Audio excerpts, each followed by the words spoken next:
All right, over the next few minutes, we're going to break down 10 simple but really powerful exercises from health coach Caroline Jordan. They're all designed to help you get a handle on your blood sugar. So let's dive right in. So, right off the bat, here's the big question. And you know what? The answer doesn't have to be some huge, complicated thing. This routine is a real practical step you can take, like right now, to feel more in charge of your health. And that right there, that's the whole philosophy behind this. It's not about these grueling, punishing workouts. It's about using simple, doable movements as a powerful medicine for your own well-being. Okay, so before we jump into the how, let's talk about the why. This whole idea that movement itself can actually be medicine. So what does this blueprint actually look like? Well, the whole thing is designed to be super simple, easy for anyone to do, and incredibly effective. And the best part? You don't need a single piece of equipment. The key phrase here is low impact. What that really means is you can get your heart rate up, you can build strength, but you're not putting all that harsh stress on your joints. The goal is to finish feeling energized and good, not completely wiped out. The format couldn't be easier to remember. It's just 10 exercises, and you do each one for 50 seconds. The whole thing is low impact, so it's friendly on your joints, and again, zero equipment needed.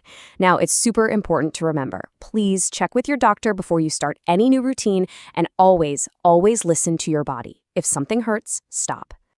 All right, let's get into the actual moves. We're going to start with the first 5 exercises. Think of these as building the foundation for the entire circuit. First up, we've got the squat. It's a total powerhouse for full body strength. When you use those big muscles in your glutes and legs, they start demanding more glucose from your bloodstream, which is just a massive win for managing blood sugar.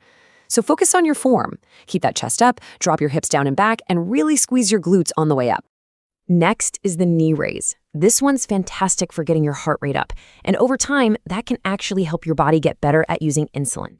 Stand up tall, reach your arms up high, and bring that knee up towards your chest. The bigger you make those arm movements, the more you're going to get out of it. And hey, you can always slow it down and make the raises smaller if you need to. Okay, time for the boxer punch. Here's the trick to making this a total body move. Twist through your feet when you punch. That brings your legs and your core into the action. It's not just your arms. And I love the mindset here. Use this move to literally punch out any stress or negativity you're holding on to. Exercise number 4 is the lunge, which is amazing for leg strength and for your balance. Now, this one is all about form, so pay close attention. As you step back, you have to make sure your front knee stays behind your toe. That's what protects it. And listen, if lunges just aren't feeling right today, no problem. Just switch back to those knee raises. Modifying is always the smart move. And to round out the first half, we've got the side step, a really great aerobic move. To really fire up your thighs, keep just a little bend in your knees the whole time you're stepping side to side. You know, this exercise is the perfect reminder of the whole message here. Small, consistent movements really do add up to big results. All right, you're halfway through. How you feeling? Let's get into the final 5 exercises. These are designed to target some key areas and help you finish this circuit feeling strong.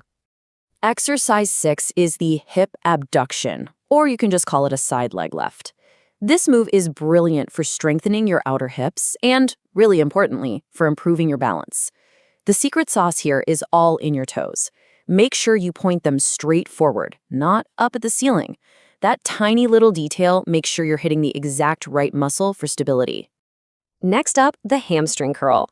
And I want you to think of this one as literally kicking your own butt. As you bring your heel up to your glute, focus on keeping your knee pointing straight down to the floor. That's what really isolates that hamstring muscle. And if you want a little extra credit, you can add an arm movement, squeezing your shoulder blades together to work your upper back at the same time. Okay, number 8 is heel taps, and this one is just plain fun. You get down into a little squat, kind of like a chair pose, and you stay low while you tap one heel out in front, then the other. The key is to keep that spine nice and straight and stay down in that squat. If you want to make it a bit more dynamic, add a little bounce to it. Remember, when exercise is fun, you're way more likely to do it. We are so close. Exercise 9 is the modified jumping jack. So instead of jumping, you just tap one toe out to the side, then the other, while you reach your arms up overhead. This gives you all the great heart-pumping benefits of a regular jumping jack, but with none of the stress on your joints. It's the perfect example of working smarter, not harder.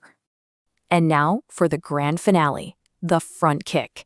This is your last big burst of energy. Stand up tall, pull in your core, and just kick forward. Kick as high as feels good for you. It's not about how high you can kick. It's about that energetic finish, being tall, being proud, and just finishing the circuit strong. You did it!